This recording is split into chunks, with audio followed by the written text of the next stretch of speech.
What is going on, guys? It's Kryptic TMD and we're back with a brand new video, and this time we're going to be talking Assetto Corsa Competizione and the things that I want to see in the game when it's fully released. And yeah, a lot of things that I really like about the game, and there's a lot of things I think need definitely some attention before the game comes out. And I'm going to get onto them things in a minute, but obviously smash the like button, also subscribe if you haven't already, and let's get into the topic of Assetto Corsa. So first things first, I'm really enjoying the game, man. Killing it out. I've been killing it out for the past probably week and a half. So much so that my computer's got an issue and I was supposed to send it off like last week, and yeah, I kept delaying it. But obviously finally now I've sent it off, and yeah, I'm missing the game, man. I feel so lonely, so cold. But yeah, at the moment, definitely what I'm seeing with Assetto Corsa is definitely has potential to be one of the front running games, sim racing games. But the things that are bugging me at the moment is just, I mean, there are things that I think could really destroy the game if they're not taken care of. And the first thing I'm going to say is the start procedure. It triggers me a little bit, that the fact that obviously it's always a rolling start, and the issue is the guys at the front, if they decide to just put their foot down at the start, if there is people a little bit slow to start, it doesn't really allow people behind to catch up, so you can literally gain like a 2-second advantage before the race has even started, and you hold that advantage going over the line. And it's happened to me a few times as well, when I'll be on pole position and the person second just gets off at the beginning, drives away, and the way how your speed is restricted by the game, it doesn't actually allow you to catch up, so therefore you got pole, but it wasn't really worth anything, because before you can even start the race you're already behind. If the person who starts second decides to just keep their foot in, then you're actually not going to catch them before you get to the line. So things like that I think need to sort of be sorted out. Maybe they could do some sort of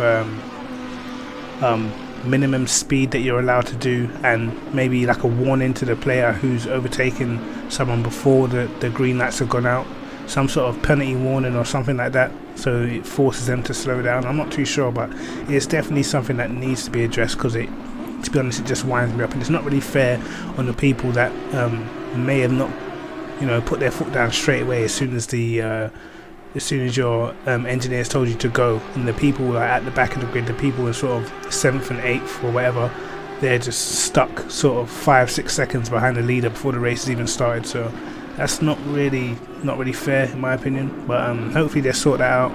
And yeah, moving on to the next topic now. Obviously we haven't got all the cars yet, we've only got the cars that are on the beta version of the game, but the trend that I am seeing at the moment is that the BMW M6 is slightly OP, and when I say slightly, I mean it is OP. It's just blatantly OP. Not in the fact that it has tremendous top speed or anything like that, but the acceleration is ridiculous in that car, to the point that I'm starting to feel like I don't even want to drive it no more. And I do like driving it, but the acceleration is crazy, man. It's almost like having curves, and it's like you just press the curves button out of corners, and the way you sort of gain on people in front of you is crazy. And I know the BMW M6 does have tremendous acceleration in real life, but it's not to that extent. I was doing a race the other day at Paul Ricard online, and I was so much faster than the guy ahead, but he was gaining like 7 tenths just coming out of the corner that leads into the back straight, and he was so far ahead by the time he got to the end of the straight, it was like almost impossible to overtake him. And even when the last corner, he'd get like a really poor run into the last corner at Paul Ricard. He'd take like a really narrow entry, which means he had sort of compromised his exit, but even with that he was still out accelerating me towards the first corner, and it was just impossible, man. And I think it definitely needs to be toned down a bit. I'm alright with a car having ridiculous acceleration and stuff like that, but I think it needs to be toned down, because at the moment I think it is too much. It's definitely way over the top. You can sort of gain 6 tenths just by putting your foot down out of a corner, and you literally just, it's like a rope just pulls you to the car in front.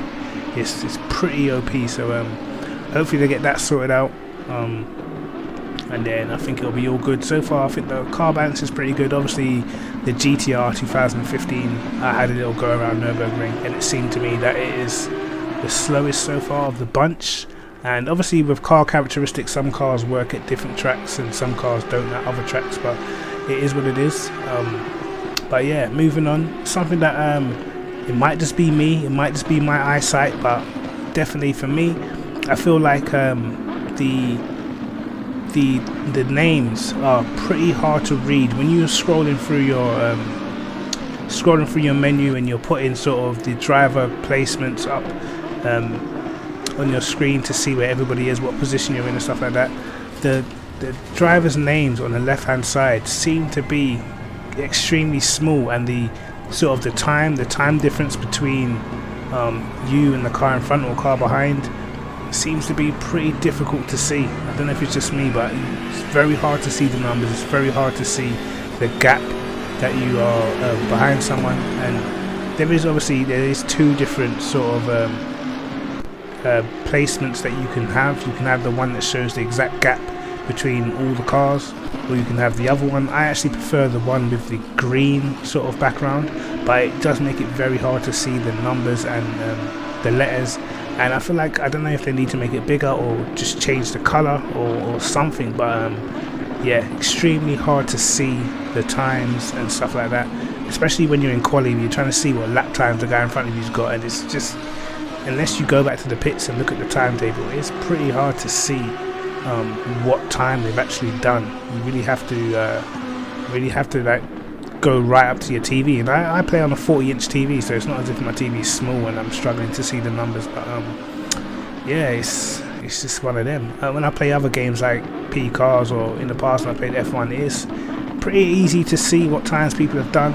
And talking about that, on P Cars and on F1, when someone does a fastest lap, I feel like there's nothing that sort of shows you on the game apart from you dropping down a position. It should be sort of like a notification that a fastest lap's being set by a so-and-so driver, have it pop up on your screen and stuff like that, just to make it slightly more authentic, because right now you can't even like, the only way you can see what times people have done is if you go to the timetable after the quali is done, or during the quali, but the quali finishes and something just goes straight into the race. You don't even get to see the times of your competitors and stuff like that. And obviously with us racers, we like to see, especially if someone's gone quicker, we like to see what times they've done. We like to see the gaps. We like to see, you know, how fast people are going, and be able to compare yourself to what other people have done. And it just seems like you can't really do that on this game, because it just goes straight from quality into race and doesn't give you any information. I mean, sometimes it has done. It showed the qualification results, and then other times it just goes straight into the race. You don't even get to see what times anyone's done. So it's kind of crazy that happens, especially in motor racing when it's all about the times. So I think they need to sort of make sure that they pay more attention to the small details, but the details that are quite important to us as racers. Definitely seeing the fastest laps in the qualifying times, and it's something that we definitely need to be seen and notified when it's happening. But yeah, hopefully they can sort something like that out, because so far, I mean, I've hardly ever seen the times people have done. I literally just end up where I end up in quali or whatever, and I don't really know the gap to the guys behind unless I actually go to the timetable and look. And yeah, it's pretty annoying. I wish they would just have like a final classification, and yeah, that should be all good. But yeah, it just seems to be a bit strange. Maybe it's just because it's pre-alpha. Obviously the game's not finished, not everything's going to be perfect, but yeah, you would hope that they sort that one out.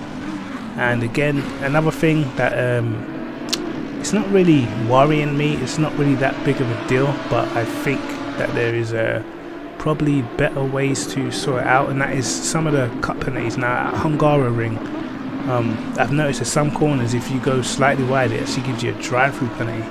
And you know, for going wide on a corner, And especially on the Assetto Corsa, if you not notice, when you actually accelerate on the curb, you actually lose time. So you kind of want to just be clipping the curbs. When you actually go over the curbs and accelerate it, or even when you're driving down the straight, when you get on the curbs, it actually knocks a little bit of time off you.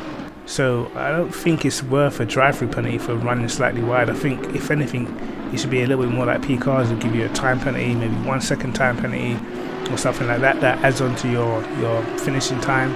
And I think that would suffice. I don't think having a drive-through penalty for running slightly wide is particularly fair. Or maybe they should do what F1 do and give you the free warnings, which they do have a warning system, but some corners is just non-existent. So yeah, hopefully they can sort that out. I don't think drive-through penalties for running wide is the way forward. Maybe drive-through penalties for extreme contact, that would be something that is pretty damn good. And yeah, you could possibly be onto something with that. If for instance, if you hit someone going a certain speed, then maybe you could get a drive-through penalty for something like that. But who knows? I'm sure it'll be pretty hard to implement, but you know, you never know. But yeah, moving on swiftly, and this is something that might not be a big deal to most people, but for me it is. It's kind of weird, and that is the sort of the ability to be able to sort of go through the monitor while you're sat in the pit lane and watch people on track. Now you can do it, but you have to press, I think it's the shift and the arrow keys and all that sort of. I just think all that's long. I think just make a tab, so you click on the monitor and then you can scroll through the cars, same as P cars, same as F1 and probably every other game out there. I think having to know all the hotkeys to do this and press shift and all that to change the camera angles, it's a bit much. And on top of that as well, when you do press shift and start moving through the cars and stuff, if you actually forget to put the camera back to your car, you will actually be stuck inside someone's car. And the amount of times it's happened to me where I'll be in the pit lane watching someone else go around, and then, you know, when it's time for me to want to jump back on the track, I forget to go back to my car.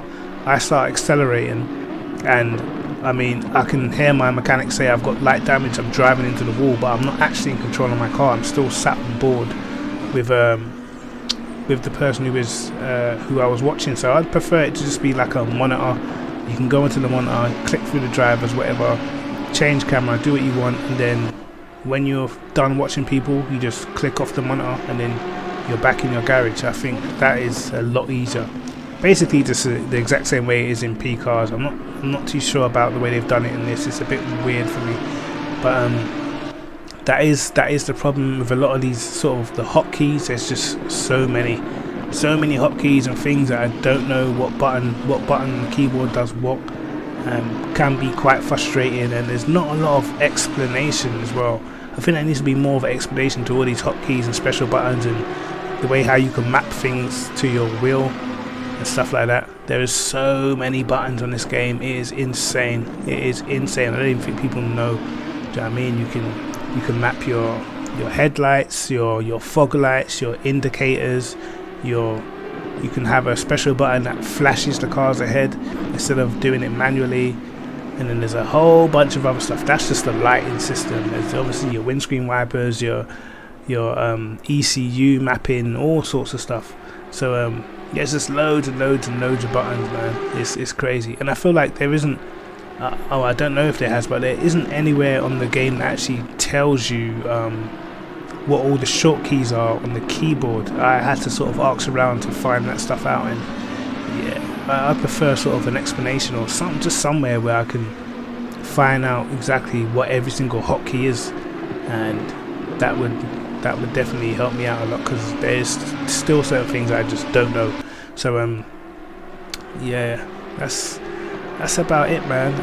Obviously I'm loving the game. I do love an Assetto Corsa, but these are just slightly little things that I think would improve the game tremendously. I think a lot of it seems like little things, but sometimes these little niggly things can be what just winds you up in the end. So yeah, definitely I'd like to see sort of a different sort of HUD display when it comes to the times and stuff, because for me that's probably one of the things that gets on my nerves the most. I can't see anything. Maybe it's just my eyesight, but it's pretty tricky to see what times people have done. And as well, the sort of start procedure, that just needs completely just redoing, because people just they've got no sort of etiquette online.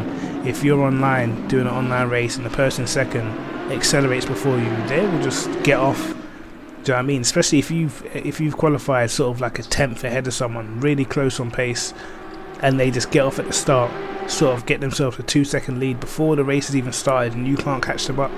You're going to struggle to get that 2 seconds back if you're driving against someone who's consistent and stuff like that. So I think they need to sort that out. Again, I would like to see them do something with that M6's acceleration, and other than that, man, I'll be all good. I really would. I'll be all good. Do something with that M6's acceleration, please. It's crazy, it's scary, and it almost, for me, I've been using the M6, I do like the car, but it almost makes me not want to drive the car, because I know it feels like I'm cheating. When I'm online using the M6, it feels like I'm cheating. So I only like to use it when I see other people who are pretty decent at the game using it, then I'll use it. But other than that, it's like, nah man, I gotta mix it up and jump in something else. But yeah, hopefully they sort that out. But as I said, we haven't got all the cards yet, so we don't know the extent of if the M6 is OP or whether the other cars will be right up there. But that's sort of what I want to see in the game. Hopefully they can implement some of the things. But anyway, it's Kryptic TNG. Like and subscribe, hit the notification bell to catch my videos first. Peace.